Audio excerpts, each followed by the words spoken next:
வந்து புரிஞ்சிக்க வேண்டிய ஒரு விஷயம் என்னன்னு சொன்னால், ஒரு கருவி வந்து நமக்காக பாதுகாப்புக்காக அமைக்கப்பட்ட ஒரு கருவி இருக்குது.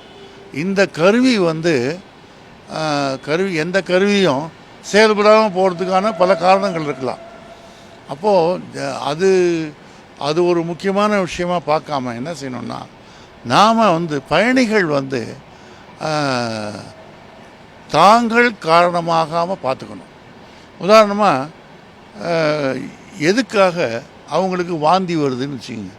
வாந்தி வருதுன்னா ரெஸ்ட் ரூமில் போயிருக்கலாம். ஆனால் அவங்க சொல்கிறாங்க ரெஸ்ட் ரூம் சாத்தியிருந்ததுன்றாங்க. அது பக்கத்தில் வந்து wash basin, third sleeper class தான் அது, அதில் வாஷ் பேசின் இருக்குது, அதில் போயிருக்கலாம், அதில் வாமிட் எடுத்துக்கலாம். அது வந்து அதுக்கு வாசலுக்கு போயிருந்ததுனால அந்த டோர் சாதாரண வெயிட் இல்லை, அது டன் கணக்கில் வெயிட்டு.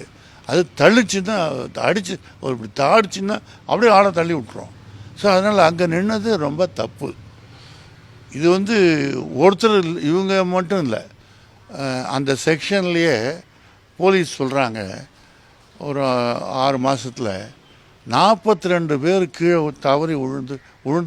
தவறி விழுந்து இறந்துருக்காங்க.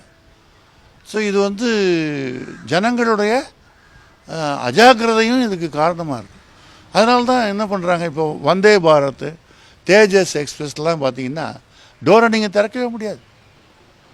டோரு க்ளோஸ் பண்ணியாச்சுன்னா, வண்டி ஸ்டார்ட் ஆச்சுன்னா க்ளோஸ் ஆகிடும், நீங்கள் டோருக்கு போக முடியாது. அந்த மாதிரி ஏற்பாடு இருக்குது அதில். ஸோ அந்த ஏற்பாடு எல்லாத்துலேயும் வரணுங்கிற ஒரு அபிப்பிராயம் இருக்குதுன்னு வச்சுக்கோங்க. என்ன இருந்தாலும் ஜனங்களும் கொஞ்சம் தங்களுடைய ஜாக்கிரதையான நடவடிக்கையை உத்தரவாதப்படுத்தணும்.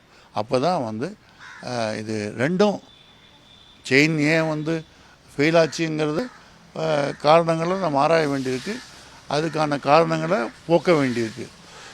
அதே நேரத்தில் பயணிகளும் பாதுகாப்பாக இருக்கணும்னு நான் கேட்டுக்கிறேன்.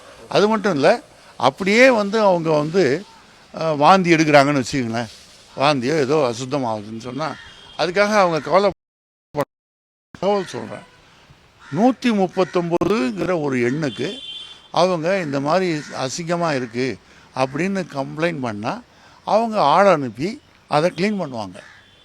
இவங்க அதுக்காக பயப்பட வேண்டிய அவசியம் இல்லை.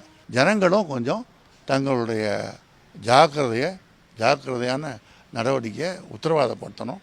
அப்போ தான் வந்து இது ரெண்டும் செயின் ஏன் வந்து ஃபெயில் ஆச்சுங்கிறது காரணங்களை நம்ம ஆராய வேண்டியிருக்கு, அதுக்கான காரணங்களை போக்க வேண்டியிருக்கு. அதே நேரத்தில் பயணிகளும் பாதுகாப்பாக இருக்கணும்னு நான் கேட்டுக்கிறேன்.